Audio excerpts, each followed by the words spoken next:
और कुरान पाक ला करके जुनैद बगदादी के सामने रखा और कहा, जुनैद क्या ये मेरे नबी की तस्वीर नहीं है? आंखें देखना हो तो पढ़ो, मा ज़ागल बसर हुआ मा तगा, चेहरा देखना हो तो पढ़ो, वद्दुहा वल्लैलि इज़ा सजा, हाथ देखना हो तो पढ़ो, वमा रमैत इज़ रमैत वलाकिन्नल्लाह रमा, अगर कदम देखना हो तो पढ़ो, ला उक़सिमु बिहादल बलद व अंत हिल्लुम बिहादल बलद, अगर सीना देखना हो तो पढ़ो, अलम नशरह लक सदरक ववदअना अन्का विज़रक, अगर इस नबी की गुफ्तार देखना हो पढ़ो, वमा यंतिकु अनिल हवा इन हुवा इल्ला वहयु यूहा, इस महबूब की अताएं देखना हो तो पढ़ो, इन्ना आतैना कल कौसर, नारे तकबीर। अगर पढ़ना है तो कंजुल ईमान से पढ़ा करो, जहां बरेली का इमाम ये भी बताएगा, कुरान पढ़ने वाला अपने नबी को ये नहीं कहेगा मेरा नबी मेरे जैसा था या उसका इल्म ऐसा था वैसा था, बल्कि बरेली का इमाम बताएगा कुरान पढ़ने वाला अपने नबी को यूं कहेगा, सरवर कहूं के मालिक मौला कहूं तुझे, बागे खलील का गुले ज़ैबा कहूं तुझे, तेरे तो वस्फ़ है तनाही से है बरी, हैरान हूं मेरे शाह मैं क्या क्या कहूं तुझे, लेकिन रज़ा ने खत्म सुखन इस पे कर दिया, खालिक का बंदा खल्क का आका कहूं।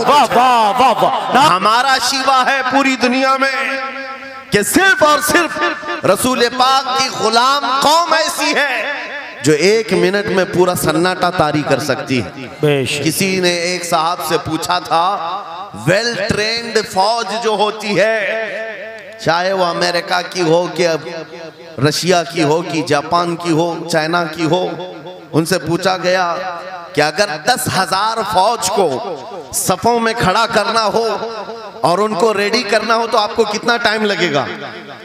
किसी के बारे में कहा कि अमेरिकी फौज के लिए हमें 4 घंटे लग जाएंगे, हम तरतीब दे देंगे। रशियन फौज के लिए 3 घंटे लग जाएंगे, चाइनीज और एक्टिव हैं, 2 घंटे में अपनी थपे तरतीब कर लेंगे।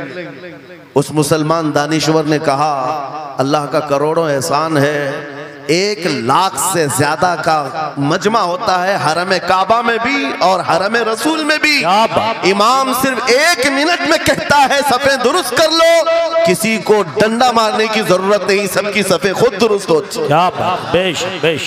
ये कौम है जो अपनी सफ़े खुद दुरुस्त करती है। मस्जिदों में, जुमा में, ईदगाह में जाकर कोई लकड़ी लेकर नहीं फिरता कि अपनी अपनी सफ़ें दुरुस्त कर लो। हर एक को इतना शऊर है कि अपनी सफ़ें कैसे दुरुस्त की जाती है। जब आपको अल्लाह ताला ने ये नेमत अता की है, मस्जिदों में सफ़ें दुरुस्त कर सकते हैं 1 मिनट के अंदर, ईदगाह में 1 मिनट में हमारी सब दुरुस्त हो सकती है। ऐ नौजवानों, दुनिया को ये बताओ, सिर्फ मस्जिद और ईदगाह नहीं, दुनिया के हर मैदान में हम अपनी सफ़ें दुरुस्त कर सकते हैं। सुभान अल्लाह, हर मैदान में हमारी सब दुरुस्त हो सकती है। ये अल्लाह की तरफ से दी हुई बहुत बड़ी नेमत है। बस अब मजमा जो खामोश है और मुतवज्जे है, अब मेरी बात को आगे मैं बढ़ाता हूँ, तवज्जो से सुने। कुरानी उलूम के मुताल्लिक आपके सामने चंद बातें रखूंगा, इसलिए कि मुझे कहा गया बड़ा पढ़ा लिखा मजमा है और मुसलमान के लिए पढ़ा लिखा होना बहुत लाजिम है, इसलिए कि जिहालत इस्लाम का अपोजिट है। जिहालत इस्लाम का अपोजिट है। आपको एक बात मैं बताऊं, जब भी कहा जाता है दौरे इस्लाम, यानी हुजूर सल्लल्लाहु अलैहि वसल्लम की आमद के बाद के हालात को दौरे इस्लाम कहते हैं, उससे पहले वाले जमाने को दौरे जिहालत कहते हैं। जबकि इस्लाम का अपोजिट तो कुफ्र होना चाहिए, कुफ्र होना चाहिए। ये दौरे इस्लाम है और इससे पहले दौरे कुफ्र था। नहीं, दौरे इस्लाम से पहले वाले दौर को दौरे जिहालत कहते हैं, इसलिए कि बताना है इस्लाम और जिहालत दो अपोजिट चीजें हैं, दो अपोजिट चीजें हैं। जाहिल हो और मुसलमान हो उसे ज़ेब नहीं देता। जिस कौम पर आने वाली किताबे हिदायत का पहला लफ्ज इक़रा से शुरू होता है, इक़रा बिस्मि रब्बिकल्लज़ी खलक़, कुरान का पहला लफ्ज जो आया है वो किस नाम से आया? पढ़ो अपने रब के नाम से, पढ़ो अपने रब के नाम से। और इल्म नहीं है तो कुछ नहीं है तुम्हारे पास।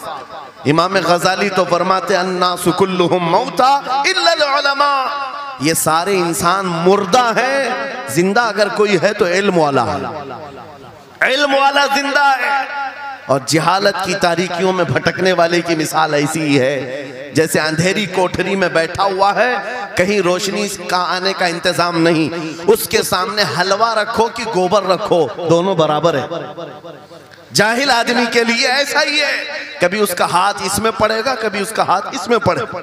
जब नजर नहीं आ रहा है तो हलवा को गोबर समझकर खा लेगा और कभी गोबर को हलवा समझ के खा लेगा, गलाजत उसके लिए बराबर हो जाएगी। लेकिन इल्म को कहा गया अल इल्म नूरुन, इल्म रोशनी है। जिसके पास इल्म आता है वो तमीज सीख जाता है, उसके पास अखलाक आ जाते हैं, वो हलाल और हराम के फर्क को समझने लगता है, बुरे और अच्छे के दरमियान फर्क मालूम होने लगता है। इसीलिए मेरे अजीजों, मुझे बड़ा गर्व है और फख्र है, हमारी ही खानकाह से यह आवाज आती है, आधी रोटी खाएंगे और बच्चों को पढ़ाएंगे। बेशक। क्यों? बेशक। उस अजीम खानकाह से यह आवाज दी गई, क्यों? सिर्फ इसलिए नहीं कि तुम बड़े होकर के डॉक्टर बनोगे, इंजीनियर बनोगे। लोगों की नजर में अब बात यही रह गई है, पढ़ा इसलिए जाता है कि डॉक्टर बनना, इंजीनियर बनना है और कमाना है, बहुत कमाना है। इल्म जो है आज कमर्शियल बना लिया गया। इल्म इसलिए नहीं, इल्म इसलिए हासिल किया जाता है कि बंदा खुदा को पहचाने, बंदा अपनी हकीकत को पहचाने, जिंदगी गुजारने के उस्लूब उसे मालूम हो जाए। इल्म इसलिए सिखाया जाता है। बहुत सारे लोग सिर्फ नौकरी के लिए समझते हैं कि इल्म हासिल करना चाहिए, नौकरी के लिए नहीं, अपने अखलाक को बुलंद करने के लिए इल्म आना बहुत जरूरी है। मेरे अजीजों, कुरान अज़ीम वो हिदायत की किताब तुम्हारे पास आई, इस कौम के लिए अलमिया नहीं है तो और क्या है, जो किताब उलूम का जखीरा है। आज दुनिया उस किताब पर रिसर्च कर करके नए इल्म फनून हासिल कर रही है। उस किताब को तो हम मुर्दों पर पढ़ने के लिए रखे हैं। वो कुरान अज़ीम जो हिदायत की किताब और सारे उलूम का सर चश्मा है, उस किताब को कहां पढ़ते हैं? मैयतों पर। किसी का इंतकाल हो गया तो तीजे में पढ़ेंगे, चहलुम में पढ़ेंगे, नवे में, 20वें में पढ़ेंगे। वो ईसाले सवाब के लिए सिर्फ रखा गया। और उससे थोड़ा आगे बढ़ गए तो कसम खाने के लिए कुरान। आओ चलो हम कसम खाते कुरान पे हाथ रख करके, कुरान पे हाथ रख के। मियाँ क्या कुरान कसम खाने की किताब है? कुरान की वो आयत मैंने सबसे पहले पढ़ी, अल्लाह फरमाता ज़ालिकल किताबु ला रैब फीही, ये वो किताब है जिसमें शक की गुंजाइश नहीं, और ये हिदायत है परहेजगारों के लिए। और कुरान में 3 जगह ये लफ्ज आया है, हुदल लिन्नास, हुदल लिलमुमिनीन, हुदल लिलमुत्तकीन। ये सारे इंसानों के लिए भी हिदायत है, ये सारे ईमान वालों के लिए भी हिदायत है, और परहेजगारों के लिए भी हिदायत है। सब हिदायत अलग अलग अंदाज से हासिल करते हैं। बारिश एक ही है बरसने वाली, जमीनें अलग अलग हैं। बहुत नरम जमीन हो तो वो जमीन बारिश से फायदा ज्यादा उठाती है, और थोड़ी सी ओबड़ खाबड़ जमीन हो तो वहां से फायदा कम आता है। बारिश एक ही है, कुरान बारिश हिदायत है। जिसके दिल की जमीन जितनी नरम होगी उतना वो उससे हिदायत उठाएगा। सुभान अल्लाह, बेशक, उतना उससे फायदा उठाएगा। और आज हालात ये हैं, ऐ नौजवानों अपने दिल पर हाथ रख करके बताओ, कुरान कितने लोगों ने पढ़ा है? कुरान कितने लोगों ने पढ़ा? मैं हाथ नहीं उठवाता, किसी भी बात पर हाथ मत उठाया करो, ना ही झूठे हाथ उठाना है, ना सच्चे हाथ उठाना है, ना ही किसी और को शर्मिंदा करना है। अपने दिल पे हाथ रख करके बताओ कुरान कितनी मर्तबा पढ़ लिया। क्योंकि कुरान पाक, बहुत सारे लोग ये समझते हैं मदरसे में बचपन में एक बार पढ़ लिया तो उसका हदिया हो गया, खत्म हो गया है, अब इसके बाद फिर हमारी मैयत पे ही पढ़ा जाएगा। इसलिए तो कुरान के उलूम से नावाकिफ हो गए। अरे समझना तो दूर की बात, देख करके पढ़ना भी मुश्किल है। आज लोगों का देख कर पढ़ना मुश्किल हो गया। कुरान तुम्हारे पास बहुत सारी किताबें नहीं है, बहुत सारे ग्रंथ नहीं, बहुत सारे वेद नहीं है जिनका शुमार ही नहीं है। तुम्हारे पास ओनली वन, एक किताब कुरान पाक, ऐसी महफूज किताब जिसके बारे में अल्लाह ताला खुद फरमाता है सूरह कमर में, वलक़द यस्सरनल कुरआन लिज़िक्रि फहल मिन मुद्दकिर। हमने कुरान को याद करने के लिए आसान बनाया है कोई याद करने वाला? 4 बार यह आयत अल्लाह ताला फरमाता है कोई याद करने वाला? अल्लाह जब फरमा रहा है कुरान आसान है तो कौन कहता है ये मुश्किल है? हमने खुद अपने हाथों तबाही को दावत दी है। दर्स कुरान को अगर हमने न भुलाया होता, ये जमाने ने जमाना न दिखाया होता, वो जमाने में मुअज़्ज़ज़ थे। मुसलमान होकर आज हम खार हुए हैं, तारीक़ कुरान होकर आज हम छोड़े बैठे हुए हैं। कुरान अजीम को छोड़कर बैठना कितनी बड़ी गुमराही है। आज हालात ऐसे आ गए कि कुरान को बदलने की बातें होने लग गई। क्यों? तुम उठाते ही नहीं। 26 आयतें निकाल दो, 25 आयतें निकाल दो, इसमें ये बातें उसमें वो बातें हैं। मुसलमान को तो पता भी नहीं है कौन सी आयतों के बारे में ये वावेला मचाया जा रहा है। अरे तुम पढ़ो, तुम्हारे लिए कुरान आया है। ये जितनी भी कॉन्फ्रेंसें हैं, मैं समझता हूं इसके बदले हर जगह सुबह व शाम कुरान पढ़ने और पढ़ाने का इंतजाम हो जाए। इस तरह के हजारों जलसों से वो अफजल है। बेशक ये मैं नहीं कह रहा हूं, मेरे आका फरमाते हैं खैरुकुम मन तअल्लमल कुरान व अल्लमा। तुम में से सबसे बेहतरीन आदमी वो है जो कुरान सीखे और दूसरे को सिखाए। बेशक बेशक सबसे बेहतरीन आदमी वो है, कुरान को सीखे और दूसरे को सिखाए। आज नौजवानों के अंदर एक बड़ी तादाद मुझे देखने को मिलती है, उनको छोटी छोटी सूरतें भी नहीं मालूम, कुरान देख करके पढ़ना भी नहीं आता। बचपन में हमारे माँ बाप ने हमको सीने से लगा करके कुरान मदरसा भेजने की आदत डाली थी, और जब स्कूल जाते थे तो बस्ता पीछे लगा के जाते थे। पता होगा, स्कूल जाते हैं तो बस्ता पीछे रख के जाते हैं, और कुरान पढ़ने के लिए जाते हैं तो सीने से लगा के जाते हैं। यह हमेशा से एक रीत रिवाज चला, बुजुर्गों का डाला हुआ कि बेटा कुरान हमेशा आगे होगा। लेकिन शऊर आने के बाद तुमने कुरान को पीछे डाल दिया, पीछे को आगे कर दिया।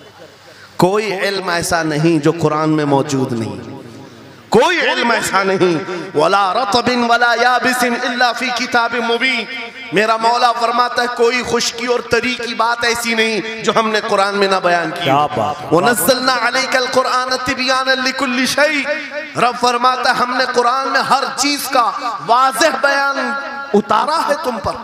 और सैयदना अब्दुल्ला इब्न अब्बास मुफस्सिरीन के सरदार रसूल पाक सल्लल्लाहु तआला अलैहि वसल्लम के चचेरे भाई हजरत अब्दुल्ला बिन अब्बास कहते हैं लौ ज़ाअ ली इक़ालु बईरिन लवजदतुहु फी किताबिल्लाह। कहते हैं अगर मेरे ऊंट की नकील की रस्सी भी गुम हो जाए मैं उसको किताबुल्लाह कुरान में ढूंढ लूंगा। क्या बात, वाह वाह वाह वाह। मैं उसको कुरान में ढूंढ लूंगा। उनके पास उलूम कुरान थे। और आप क्या समझते हैं कुरान में क्या नहीं है? साइंस की वो इजादात को अगर आप लेकर के बैठे, मैंने अपना पूरा बयान रिकॉर्ड किया है 2 साल कबल ही। यहाँ वक्त की किल्लत है, मैं आपके सामने अर्ज करता हूँ 16वीं सदी के बाद या 18वीं सदी के बाद साइंस की तरक्कियात ने अपना पैर जमाना शुरू किया है इस रुए जमीन पर। जबकि मेरे मुस्तफ़ा करीम सल्लल्लाहु तआला अलैहि वसल्लम की ज़ुबान अक़दस से निकले हुए कलमात जो कुरान में मौजूद हैं, उठाओ और मैं बताता हूँ हर चीज़ का इल्म कुरान में मौजूद है। जब कोई सोनोग्राफी का इंतजाम नहीं था, ना सीटी स्कैन हो सकता था, ना एक्सरे का कोई इल्म किसी के पास था, उस वक्त कुरान कह रहा है एम्ब्रियोलॉजी के बारे में। क्या बात। एम्ब्रियोलॉजी क्या है? बच्चा पैदा होने की जो उसके नशो नुमा की जो मुद्दत होती है, किस तरह पेट में बच्चे की तख्लीक होती है। कुरान में मौला फरमाता है सुम्मा जअलनाहु नुतफतन फी क़रारिन मकीन सुम्मा खलक़नल नुतफता अलक़तन फ़खलक़नल अलक़ता मुदग़तन फ़खलक़नल मुदग़ता इज़ामन फ़कसौनल इज़ाम लहमा सुम्मा अंशअनाहु ख़ल्क़न आख़र फ़तबारकल्लाहु अहसनुल ख़ालिक़ीन। मौला फरमाता है हमने नुतफे से अलक़ा बनाया। नुतफा क्या है? स्पर्म का वो एक कतरा जो मर्द के जरिए से औरत के रहम में जाता है, उसके बच्चे की थैली में जाता है, एक नुतफा, एक बूंद, जिसको नुतफा कहा गया है। मौला फरमाता है हमने नुतफे से अलका बनाया। अलका किसको कहते हैं? साइंस में पढ़ने वाले अगर स्टूडेंट्स हो तो समझ जाएंगे। अगर कोई मेडिकल साइंस का कोई स्टूडेंट है तो उसे मालूम होना चाहिए एम्ब्रियोलॉजी में चिपचिपा हुआ च्युइंगम जो होता है उसको अलका कहते हैं अरबी में। और आज साइंस ये कहती है कि पहले बाप के नुतफे के एक कतरे से एक छोटा सा खून का टुकड़ा बनता है जो चिपचिपा होता है, फिर उसके बाद एक गोश्त का टुकड़ा होता है, फिर उसके बाद उसमें हड्डियां बनती हैं, फिर उसके बाद उस पर चमड़ियां आती हैं, फिर उसके बाद उसकी आंखें, सारी चीजें बन जाती हैं। ये प्रोसेस है 9 महीने माँ के पेट में, और हर एक के वीक्स गिने हुए हैं। फर्स्ट वीक में क्या होता है, सेकेंड वीक में क्या होता है, थर्ड वीक में क्या होता है, एम्ब्रियोलॉजी का पूरा इल्म है। साइंस आज 21वीं सदी में इस एम्ब्रियोलॉजी को तुम्हारे सामने ला रही है। अरबों के उस दौर की बात कर रहा हूं जहां लोगों को घर बनाने का इल्म नहीं था, और कुरान माँ के पेट में पैदा होने वाले बच्चे की तख्लीकात बयान कर रहा है। नारे तकबीर, नारे रिसालत, फैज़ाने कुरान मुक़द्दस, फैज़ाने शेखुल मशाइख, नारे तकबीर, नारे रिसालत। वाह वाह। मशहूर साइंसदान है फ्रैंक प्रेस नाम से, जिसने ये थ्योरी दुनिया को बताई कि अर्दियात, जमीन के अंदर जो वसात हो रही है, और उसके बाद उसने कहा था, फ्रैंक प्रेस नाम का अंग्रेज मौर्रिख और अंग्रेज साइंसदान ने कहता है जमीन जो है पानी के ऊपर है, और ऐसे ही पानी के ऊपर कोई चादर बिछा दी जाए तो कभी चादर इधर हो सकती, कभी उधर हो सकती है। इस चादर को मजबूत रखने के लिए इस पर पहाड़ों का होना बहुत जरूरी है। ये 19वीं सदी में फ्रैंक प्रेस कह रहा है, और मेरा मौला कुरान में फरमाता है, अल्लाह ताला फरमाता है, वल जिबाल औतादा, हमने पहाड़ों को मेख बना करके जमीन पर गाड़ा। क्या बात, वाह वाह, बेशक कि जमीन को हिलने नहीं देते पहाड़। अर्दियात का इल्म, एस्ट्रोनॉमी के बारे में, एस्ट्रोलॉजी के बारे में कुरान में मौजूद उलूम आप पढ़ो। जूलॉजी के बारे में, जानवरों के उलूम के बारे में कुरान में पढ़ो। रब ताला परिंदों के उन अशकाल के बारे में बयान फरमा रहा है, ये झुंड के झुंड जाते हैं, जमात की जमात होती हैं। चूंटियों के बारे में पूरी सूरह मौजूद है, इनके खाना तकसीम करने का तरीका क्या है, इनके एक दूसरे को पुकारने का तरीका क्या है, इनमें जब एक चूंटी मर जाती है तो उसको दफनाने का तरीका क्या है। ये कौन बयान कर रहा है? ये कुरान बयान कर रहा है, कुरान पाक बयान कर रहा है। जब तरक्कियात इस कदर आगे आ गई कि मशीनों के सहारे से आज जर्रे को देखा जाता है, परखा जाता है, और फिर दुनिया को बताया जाता है ये हमारी तहकीक है, और कुरान उस जमाने में बयान कर रहा है। मेरे अजीजों, एक बात बताता हूँ, 18वें पारे में सूरह नूर में एक आयत आई है, उस आयत के बारे में मैं बताता हूँ बाद में। लेकिन 18वीं सदी में एक साइंसदान जो अमेरिका की सफर पर था, उसने अटलांटिक ओशियन में एक जगह ऐसी देखी जहां पर इतना अंधेरा है कि हाथ निकालो तो भी नजर नहीं आए, सूरज की रोशनी भी नहीं पड़ती। वापस आकर के उसने कहा मैंने एक ऐसी जगह दरियाफ्त की है जहां सूरज की रोशनी ही नहीं पड़ती और अपनी आंखों को कुछ नजर नहीं आता। अगर हाथ निकाल करके देखो, समंदर के बीचों बीच अटलांटिक ओशियन, ये कोई तालाब का नाम नहीं है।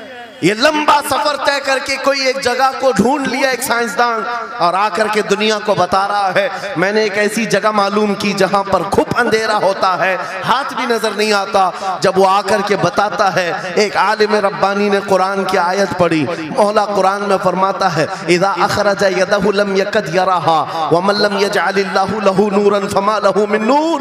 कुरान में अल्लाह फरमाता है, ज़ुलुमातुम बअदुहा फौक़ बअद, एक जगह हमने ऐसी बनाई है जहां अंधेरियों पर अंधेरियां हैं, जहां हाथ भी निकालोगे तो हाथ नजर नहीं आएगा। कुरान में 1400 साल पहले ये जब बात आई, उस साइंसदान को बताया गया, ये तो अल्लाह ने कुरान में बयान किया है। अब और ताज्जुब की बात क्या है, सुनो। वो आया साइंटिस्ट, कहा ये किसकी बयान की हुई किताब है?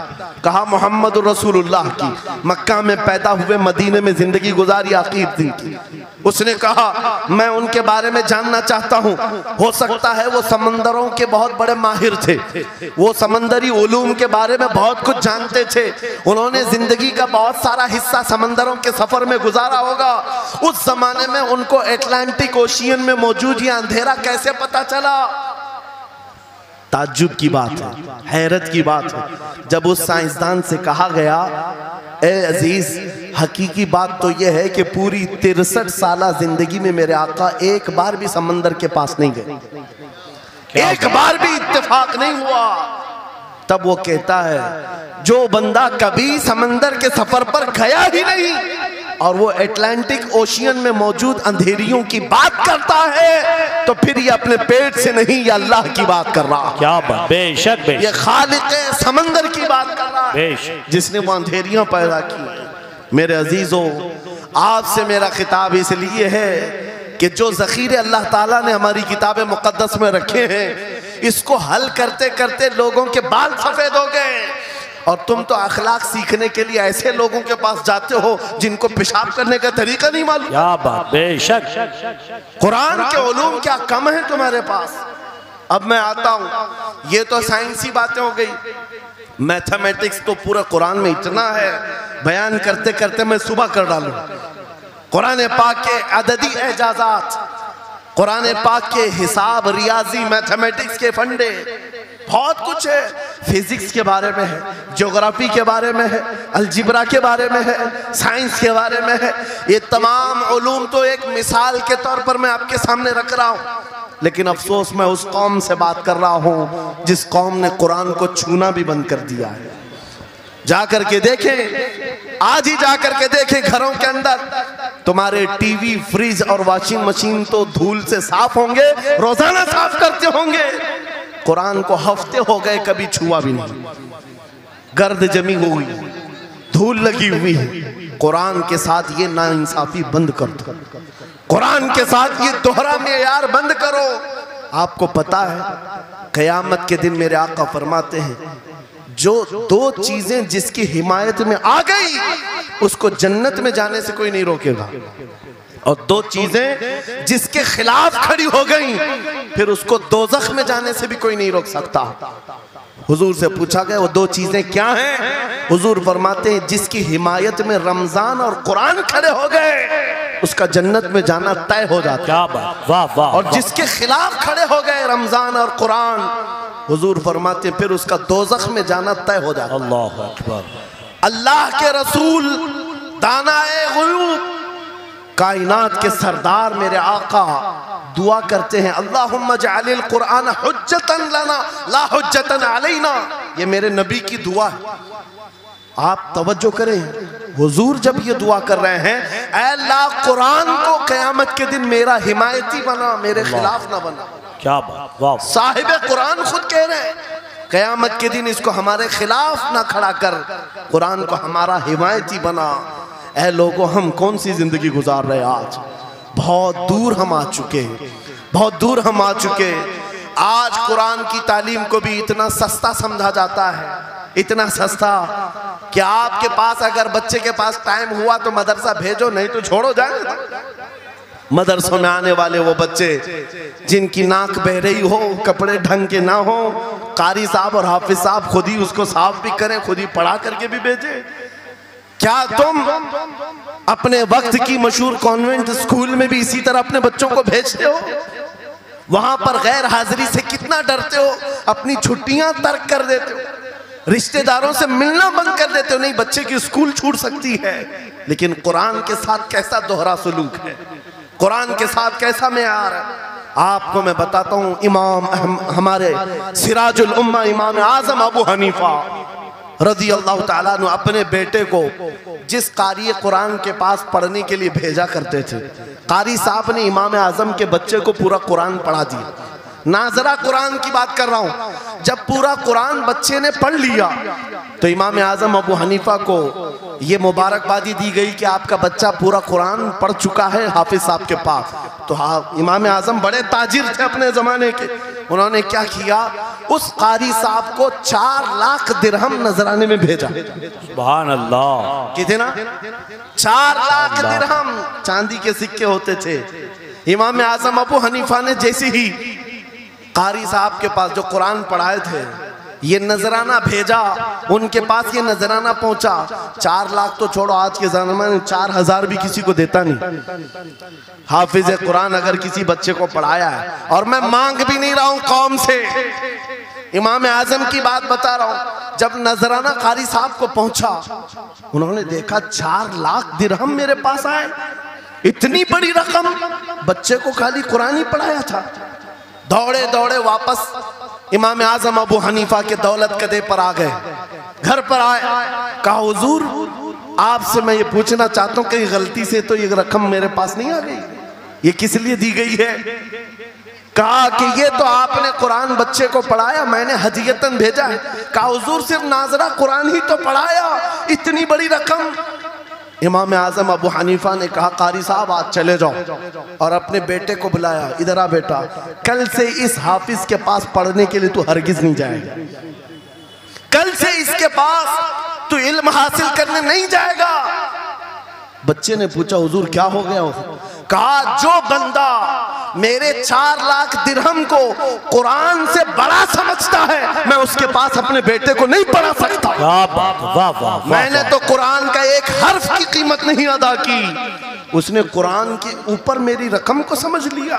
अल्लाह। आज हमने कुरान को कहां समझ लिया है?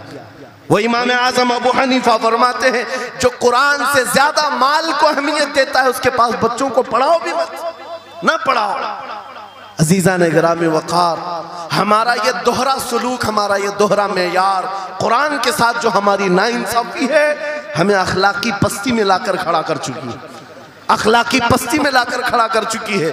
अरे हम देख रहे हैं आयरा गैरा नत्तू खेरा हमें सिखाने आ रहा है, बढ़ाने आ रहा है कि तुम्हें डेवलपमेंट के बहुत सारी चीजें बताई जाती हैं कि तुम्हारी पर्सनालिटी डेवलपमेंट क्या होती है।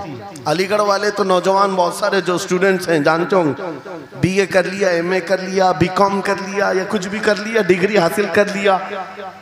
बड़ी बड़ी कंपनियां आज पूछती हैं कि इसके पास पर्सनालिटी डेवलपमेंट है या नहीं। ये क्या है पर्सनालिटी डेवलपमेंट?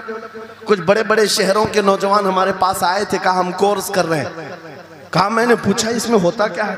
कहा इसमें सिखाया जाता है बैठना कैसा है, लोगों से मिलना कैसे है, खाने के लिए बैठे तो चम्मच कहाँ रखना है, बर्तन कहाँ रखना है, लोगों से हैंडशेक कैसे करना है, ये सारी चीज़ें सिखाई जाती हैं। मैं नौजवानों से पूछा कि अच्छा कितने महीने का? कहा कहीं 6 महीने का, कहीं साल भर का। कहा अफसोस है उस कौम पर जिसका रसूल आया था ये कहते हुए बुइस्तु लिउतम्मिम मकारिमल अखलाक, मैं सबसे बुलंद अखलाक सिखाने के लिए दुनिया में आया हूँ। उस रसूल की उम्मत आज ऐसे लोगों के पास अखलाक सीखने जा रही है जिसको हलाल और हराम की तमीज नहीं, जिसको खड़े होकर पेशाब करने में फख्र लगता हो, उसके पास तो ये अखलाक सीखने जा रहे हैं, पर्सनैलिटी डेवलपमेंट सीखने जा रहे हैं। और मैं तुम्हें बताता हूं कुरानी अखलाक क्या हैं। मौला करीम ने अपने हबीब को जो बयान किया है, सूरह लुकमान उठाओ, बाप अपने बेटे को नसीहत क्या क्या करता है, अगर 3 आयतें भी पढ़ लो तुम्हारी जिंदगी सुधर जाएगी। लुकमान हकीम अपने बेटे से कहते हैं या बुनय्या अक़िमिस सलात वअमुर बिल मारूफ वन्हा अनिल मुनकर वस्बिर अला मा असाबक, ऐ बेटा नमाज पढ़ा कर, बुराइयों से बचा कर, अच्छाइयों की बात कर, जो मुसीबत आए उस पर सब्र कर। ये सिर्फ जुमले नहीं है, ये जुमले नहीं है।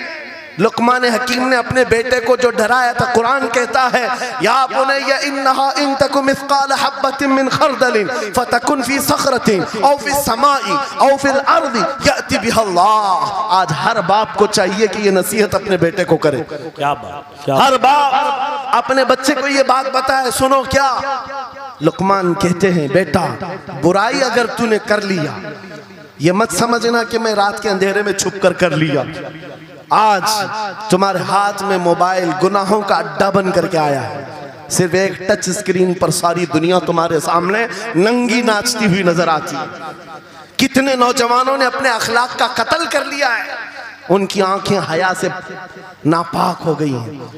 कितने लोगों ने अपना नूर ईमान बेच दिया मोबाइल की स्क्रीन पर चलने वाली इन बेहया तस्वीरों पर। कितने तो फरेफ्ता हो गए, कितने जवानी बर्बाद कर चुके। तुम क्या समझते हो?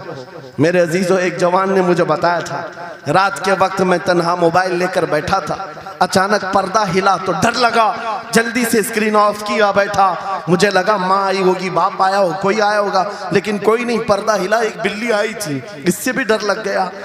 मैंने कहा पर्दे के हिलने से इतना डर है कि कोई आ जाए, तेरा ईमान कहाँ गया? वो मौला कहता है यअलमु खाइनतल अयुनि व मा तुख्फी सुदूर। वो रब तुम्हारे दिलों में गुजरने वाले हालात को भी देख रहा है, बेशक तुम्हारी आंखों की खयानत को भी वो देख रहा है। जब तुम्हारा यकीन ही खत्म हो गया तो क्या करोगे? इसीलिए अरबी का मशहूर मकौला है, इज़ा लम तस्तही फफ़अल मा शिअत वस्ना मा शिअत। जब तुम्हारे अंदर से हया निकल जाए तो जो चाहे करो, जो चाहे कर लो। आज लुकमान हकीम की वो बात मैं पेश कर रहा था, आयत मुकम्मल करता हूँ। बाप अपने बेटे से कहता है, अगर बुराई कर लिया तूने, अगर बेहयाई हो गई, ये मत समझ के बहुत छुप करके किया। आज से 4000 साल पहले लुकमान हकीम कह रहे हैं अपने बेटे से, अगर बुराई तो आसमानों में जाकर करेगा, या पहाड़ के अंदर घुस कर करे, या जमीन के अंदर जाकर करे, कहीं पर भी कर ले। जबकि ये तीनों चीजें उनके जमाने में नहीं थी, न पहाड़ों के अंदर जाकर के करने का तसव्वुर, न जमीनों के अंदर जाने का, न आसमानों में उड़ने का तसव्वुर। ये सब आज के दौर में मुमकिन है। और लुकमान हकीम कहते हैं, अगर तू इन सब जगहों पर जाकर कहीं पर भी करेगा, याती बिहल्लाह, अल्लाह वो तेरे सामने लेके आएगा। बेशक बेशक। फमन यअमल मिस्काल ज़र्रतिन खैरन यरा वमन यअमल मिस्काल ज़र्रतिन शर्रन यरा। तुम अगर राई के दाने के बराबर भी नेकी करो, अल्लाह वो तुम्हें दिखाएगा। राई के दाने के बराबर भी बुराई करो, अल्लाह तुम्हें दिखाएगा। अखलाक सीखने के लिए दूसरी जगह जाते हो, अगर ये फार्मूला किसी को याद हो जाए, मैं कहता हूं सारे सीसीटीवी कैमरे बंद हो जाए, इस बंदे को कोई बहका नहीं सकता, जिसके दिल में सिर्फ इतना ख्याल है कि मेरा मौला मुझे देख रहा है, बेशक बेशक, मेरा रब मुझे देख रहा है। उसकी निगरानी के लिए किसी कैमरे की जरूरत नहीं, किसी सीसीटीवी की जरूरत नहीं। अजीजा ने गिरामी वक़ार, बच्चों के दिलों में अखलाक बाद में आएंगे, अल्लाह का खौफ उनके दिल में डालो। अल्लाह देख रहा है, एक दिन तुम्हें हाजिर होना है, सब लाया जाएगा, सब लाया जाएगा। जो कुछ किया था, जो कुछ कहा था, सब लाया जाएगा। लुकमान हकीम ने अपने बेटे को अखलाक सिखाया। क्या सिखाया? वक़्सिद फी मशीका वग़्दुद मिन सौतिका इन अनकरल अस्वाति लसौतुल हमीर। चलना हो तो मियाना अंदाज में चलो, ऐसे नहीं कि अकड़ कर चलना है या झुक कर चलना है। एतदाल के साथ चलो और आवाज को नरम रखा करो। बेशक। कुरान कहता है सबसे बुरी आवाज गधे की आवाज है। लोग आज चिल्लाते हैं एक दूसरे को, ठट्टे मारते रहते हैं। ये महफिलों के आदाब भी नहीं, ना ही तुम्हारे अखलाक हैं। इसीलिए शेख सादी ने फरमाया है, तामर्द सुखन न गुफ्ता बाशत ऐबो हुनरश न हुफ्ता बाशत। जब तक आदमी बात नहीं करता, उसकी अच्छाइयां भी मालूम नहीं होती, उसकी बुराइयां भी नहीं मालूम होती। बेशक। जब बात करता है तो पता चल जाता है इसके अखलाक कैसे। बात करता है तो समझ में आ जाता है कौन सी कैटेगरी का है। इसलिए अपनी जुबान को ऐसी रखो कि दुनिया तुम्हें आला नस्ल का समझ सके। बात करो तो तमीज के साथ, चीख पुकार करना, एक दूसरे को इस तरह से बात करना नौजवानों में आज आम हो गया। कुरान कहता है अपनी आवाजों को पस्त करो। एक और बात रब फरमाता है, वला तुसइर खद्दक लिन्नास, लोगों को से मुंह मोड़ करके बात मत करना। सामने तुम्हारे कोई खड़ा है और तुम इधर घूम करके बात कर रहे हो, ये आज फैशन हो गया है। पीछे पलट करके बात करना, इधर देख करके उसको बात करना, लोग ये समझते हैं फैशन है। मेरा मौला फरमा रहा है ये अखलाक से गिरी हुई हालत है। जब बात करो तो आमने सामने, लोगों से मुंह टेढ़ा करके बात ना करना। ये अखलाक कौन सिखा रहा है? ये कुरान अजीम है। तुम पर्सनालिटी डेवलपमेंट सीखने की बात कर रहे हो, तालीमात इस्लाम को छोड़कर क्या पर्सनालिटी डेवलपमेंट हासिल कर पाओ? तुम्हारे पास सब कुछ है लेकिन सीखना नहीं चाहते। आज तक नौजवानों में से मुझे कोई मिला नहीं इस तरह से कि लोग आते हैं, मुफ्ती साहब बीवी को 2 तलाक दे दिया, 3 तलाक दे दिया, अब क्या करना है, इद्दत कैसे गुजारना है? या ज्यादा से ज्यादा दारुल इफ्ता में आते हैं, मुफ्तियान इकराम होंगे, झगड़े के मसाइल लेकर के आते हैं, बाप मर गए, इसको कितना मिलना है, इसको कितना मिलना है। अरे जिंदगी गुजर गई, कभी आ करके ये क्यों नहीं पूछा मेरे घर में मंगनी हो रही है, शादी हो रही है, ये बताएं मेरे मुस्तफा ने कैसे शादी की? क्या बात है, क्या बात। बेशक। ये क्यों नहीं पूछा? मैं बीमार हो गया हूं, मुझे बताएं रसूलुल्लाह ने बीमारी के आलम में क्या कहने का हुक्म दिया? क्या बात। अगर तलब हो मेरे नबी के पीछे चलने की तो बंदा ढूंढ ढूंढ कर चलेगा। बेशक। ढूंढ ढूंढ कर चलेगा। बेशक। हजरत इमाम अबू यूसुफ के बारे में और बाज़ ने इमाम अहमद बिन हम्बल के बारे में कहा कि आपने कलिंगड़ खाने का बहुत शौक था। तरबूज, आप तरबूज कहते हैं? हाँ, हमारे यहाँ मुंबई में इसको कलिंगड़ कहते। और उन्होंने ये कहा कि ये सुन्नत भी है। मुझे रिवायत मिली है कि हुजूर ने भी खाया, लेकिन जिंदगी भर खाए नहीं। मुरीदीन ने पूछा कि हुजूर जब सुन्नत भी है और आपको शौक भी है, खाते क्यों नहीं? कहते हैं अब तक मैं वो तरीका ढूंढ रहा हूं कि मेरे नबी ने कितने टुकड़े करके खाए। अल्लाह अकबर, अल्लाह अकबर, वाह वाह। मुझे वो जो तरीका चाहिए। हुजूर के पीछे चलने वाला ढूंढ ढूंढ करके अमल करता है। और आज हमने जिंदगियां ऐसी बनाई हुई हैं कि लगता है दारुल इफ्ता, मुफ्ती और उलमा सिर्फ तलाक के लिए हैं, ये इद्दत के मसले पूछने के लिए, विरासत के मसले पूछने के लिए। अरे हमें भी काम दो, हम ढूंढ ढूंढ कर तुम्हें बताएं मेरे नबी चलते कैसे थे, मेरे नबी बात कैसे करते थे, लोगों से मुसाफा कैसे करते थे, लोगों के सामने आते तो कपड़े कैसे पहनते थे, मेरे नबी की नमाजें कैसी थी, हुजूर जब दस्तरखान पर बैठते कहां से शुरू करते कहां से खत्म करते। इस काम पर भी तो उलमा को लगाया करते ताकि तुम्हें पता चलता मुझे कहीं और से अखलाक सीखने की जरूरत नहीं, दुनिया के सारे अखलाक मेरे नबी के कदमों में मौजूद है।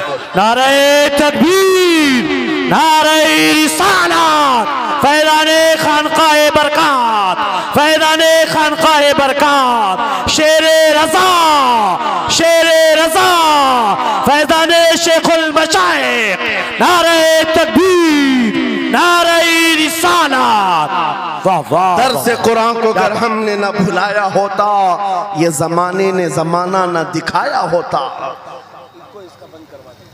इको बंद कर दो, इको। कुरान पाक के सिलसिले में मुझे बयान करने का हुक्म दिया गया, बस मैं वही बातें कर रहा हूँ। मैं आपको अपने मौजू से जो मुताल्लिक है वो बातें अर्ज करता हूँ। कुरान क्या तमीज सिखाता है। आज घर घर के अंदर जो एक बहुत बड़ी बला आई हुई है, हर तीसरा चौथा घर ये शिकायत लेकर के आता है बेटा हाथ से निकल गया, बेटी हाथ से निकल गई। माँ बाप इस बात के लिए रोज परेशान है, बेटा हाथ में नहीं आता, बेटी हाथ में नहीं आती। जहां ये जवान हुए 10वीं पास किया, ये मुंह दिखाते हैं हमको, आंख फिराते हैं हमको। फरमा बरदार बच्चों की कमी बहुत कम हो गई। गलती इन बच्चों की नहीं, उन माँ बाप की भी है। तुमने इनकी तरबियत तो खिलौनों से की है। इनकी तरबियत में तो तुम चाहते थे कि हर संडे इनको पिकनिक पर ले जाएं, बच्चा खुश हो जाएगा, इनको घुमाएंगे फिराएंगे, जो बच्चा मांगेगा सब ला कर देंगे। अरे ये 14 साल का नहीं हुआ, हाथ में मोबाइल भी पकड़ा दिया, सब कुछ कर दिया बच्चे के लिए। और अब बाप ये सोचता है ये 16 साल का हो जाए तो मेरी बात मानना चाहिए। एक बात याद रखो, जमीन में अदरक बो करके गन्ना आने की उम्मीद मत रखना। बेशक बेशक, जो बोते हो वही फसल आती है। मेरे नबी ने फरमाया अल्लिमु औलादकुम सलासा खिसालिन, हुब्ब नबीकुम व हुब्ब अहली बैतिही व तिलावतल कुरानिल करीम। मेरे आका की हदीस है, हुजूर फरमाते हैं अपनी औलाद को सबसे पहले 3 बातें सिखाओ, 3 बातें सिखाओ। क्या है? नंबर 1 अपने नबी की मोहब्बत सिखाओ। बेशक, सुभान अल्लाह। क्या होगा इससे?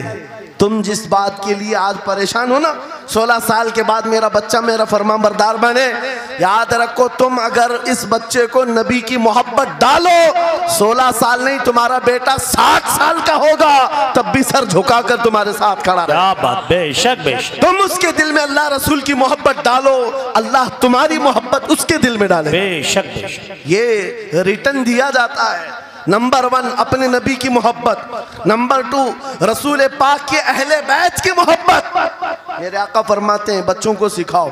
तीसरी चीज कुरान की तिलावत। ये 3 चीजें सिखाओ सबसे पहले बच्चों को। लेकिन इन 3 चीजों से तो हम बच्चों को छोड़ ही चुके। सबसे पहली चीज जो सिखानी थी वो अपने नबी की मोहब्बत। अजीजा ने गिरामी वखार, आज घर घर के अंदर ये जो मुसीबतें आई हैं, माँ बाप की नहीं सुनता। माँ बाप अगर जवान लोग अभी शादी कर रहे हैं तो अभी से तय कर लो, बच्चा होगा, ये ख्वाब नहीं देखेंगे पहले इसको क्या बनाना है। तुम अगर अल्लाह उसके रसूल की मोहब्बत डालने की ख्वाब लेकर उस बच्चे की तरबियत करो, इंशाअल्लाह वो डॉक्टर भी बनेगा, इंजीनियर भी बनेगा, प्रोफेसर भी बनेगा, लेकिन साथ में आशिक रसूल भी बने। सुभान अल्लाह, सुभान। और जहां ये दौलत लेकर के खड़ा होगा, इश्क रसूल की दौलत लेकर खड़ा होगा और प्रोफेसर भी हो जाए, डॉक्टर भी हो जाए, कुछ भी हो जाए। देखो मशाइख मारहरा जिनके वालिदैन ने उनकी तरबियत की, उनको दुनियावी उलूम का माहिर तो बनाया है, लेकिन आज तक आपने देखा कॉलेज में पढ़ाने वाला प्रोफेसर लाखों मुरीदीन की दस्तगीरी भी कर रहा हो और उनकी शरीयत और तरीकत को बयान भी कर रहा हो। नारे तकबीर, नारे रिसालत, फैज़ाने हसनुल उलमा, फैज़ाने हसनुल उलमा, तालीम के लिए, वाह वाह वाह, तालीमात इस्लाम के लिए ये घराना आइडियल है। मैं मुबालगा आराई नहीं कर रहा हूं, मुबालगा आराई नहीं कर रहा हूं। जहां पर एक बेटे को बाप ने वक्त का एक बड़ा प्रोफेसर बनाया तुम्हारे इसी शहर का, दूसरा बेटा अगर इनकम टैक्स का चीफ बन चुका हो, क्या बात, तीसरा अगर पुलिस की डिपार्टमेंट में डीआईजी या बड़े ओहदे पर पहुंचा हो, लेकिन हमने हर एक को देखा, चाहे ये दुनिया के किसी मकाम पर जाएं, जब ये अपने असलाफ की बारगाह में आते हैं तो सर झुकाए हुए शरीयत के तरीकत के संगम नजर आते। क्या बात, बेशक बेशक। इसलिए कि इनकी तरबियत सिर्फ और सिर्फ ट्यूशन के बहाने नहीं छोड़ दी गई थी, क्या कहने, लोगों की गोद में डालकर। जैसे आज लोगों को लगता है बच्चे को पढ़ाने के लिए महंगी स्कूल दे दो, अच्छी से अच्छी स्कूल, और बच्चा आए तो शाम में ट्यूशन के लिए किसी टीचर या प्रोफेसर को दे दो। बच्चा तुम्हारी गोद में आया ही नहीं। संडे संडे तो बाप से बच्चे की मुलाकात होती है और वो भी पिकनिक के नाम पे होती है। क्या कहने, ये हालात जब बच्चों के साथ तरबियत के होंगे तो ये बच्चे जिनसे तरबियत हासिल किए हैं उनके नक्शे कदम पर चलेंगे। लेकिन तुम अगर शरीयत का ट्रांसफर चाहते हो, स्कूल भी पढ़ाओ, ट्यूशन भी पढ़ाओ, लेकिन इश्क रसूल की दौलत अपने सीने से इनके सीने में डालो। बिल्कुल बेशक बेशक। अजीज़ान गिरामी, मेरा मौला फरमाता है वक़ज़ा रब्बुका अल्ला तअबुदू इल्ला इय्याहु व बिल वालिदैनि इहसाना। माँ बाप के साथ भलाई का हुक्म मेरा मौला फरमाता है। रब ने तुम्हारे फैसला किया है अल्लाह के सिवा किसी की इबादत ना करो, वालिदैन के साथ अच्छा।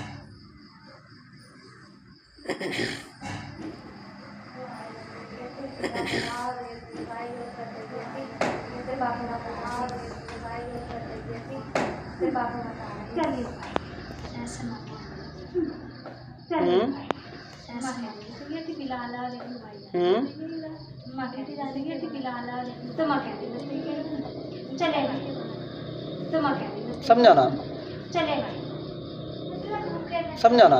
घर के दूर है, अच्छा घर के दूर है, अच्छा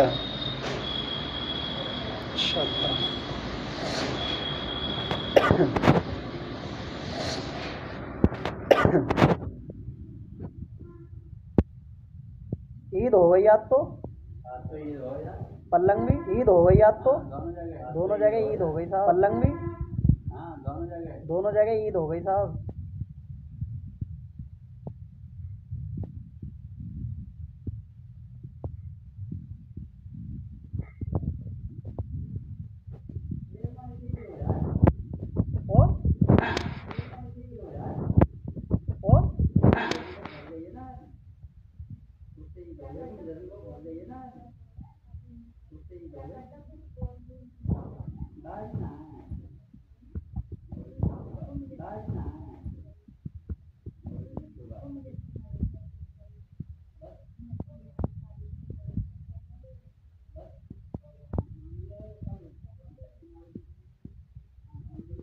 कल पूरा दिन ना हुई, कल पूरा दिन ना हुई।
है।